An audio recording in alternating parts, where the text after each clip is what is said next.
The International Monetary Fund warns Britain faces the worst economic outlook of any developed nation in the world. Basis, and we've just got the latest figures from the International Monetary Fund, and I want to show you what they're showing. This is for the global economy, so global growth, and last time around this is what they were forecasting, so 2.7% this year, 3.2% next year. Look at how they've changed with their latest forecast. That latest bar has gone up. Actually a fair bit when talking about the global economy, 0.2 percentage points. That's quite an upgrade because things are looking better. Inflation might have peaked. It's a pretty good news story, but I'm afraid it doesn't get so good when you look at the UK. So this is just breaking it down, looking at major economies around the world and just how fast they're growing in this year, so 2023. And last time around, this is the forecast from last time around, the UK was expected to have 0.3% growth.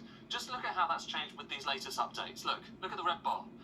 It's gone all the way down to the bottom.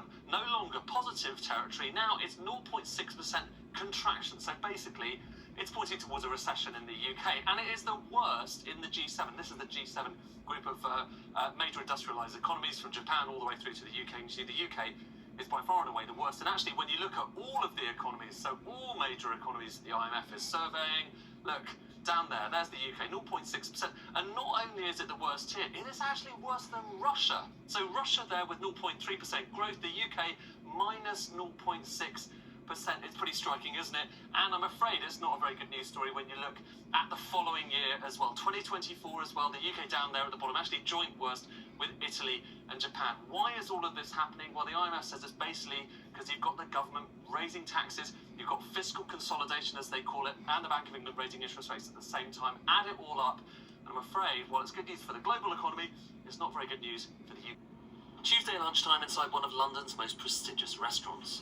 Normally, this place is packed. Today, they aren't even serving lunch, just preparing for the evening. But normally, obviously, if the lunch was happening, this would be... We would be in lunch service now, yeah. Okay. Yeah.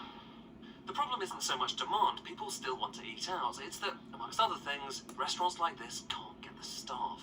If I advertise, what I get now is I get 4 or 5 CVs from abroad, mostly from the EU, people who I can't employ. If we could have full employment, all of those people would be generating national insurance, income tax, the VAT that on the cup of coffee that you buy on your way to the train station in the morning.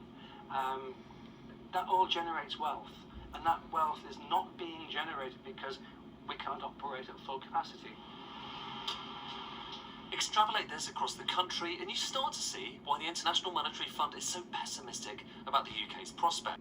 Why its chief economist says it's partly those labour shortages, partly higher taxes, partly Brexit, and partly higher energy costs. We've had a very sharp increase in natural gas prices, energy prices in the UK, and there is a larger share of energy that is coming from natural gas, with a higher pass-through to final consumers, and so that has affected. There's been a stronger cost of living crisis, if you want, in the UK. But has the fund gone a bit too far? I think it's a little bit too negative, given the state of the economy.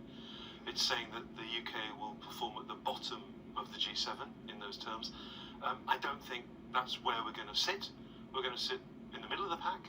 Now, this is just a forecast. It'll probably end up being wrong. And it doesn't change much in practice. Life, the economy, the cost of living crisis, it all goes on as it was pretty much before. But it is awfully awkward for the government. Only a week or two ago, the Treasury was saying that the IMF and its forecast were part of the reason the UK wasn't alone in facing tough economic times. Now, we are very much alone at the very bottom of those league tables. On the 3rd anniversary of Brexit, Britain is still waiting for the green shoots of economic recovery. And with the rest of the world now forecast to recover, patience is beginning to run thin.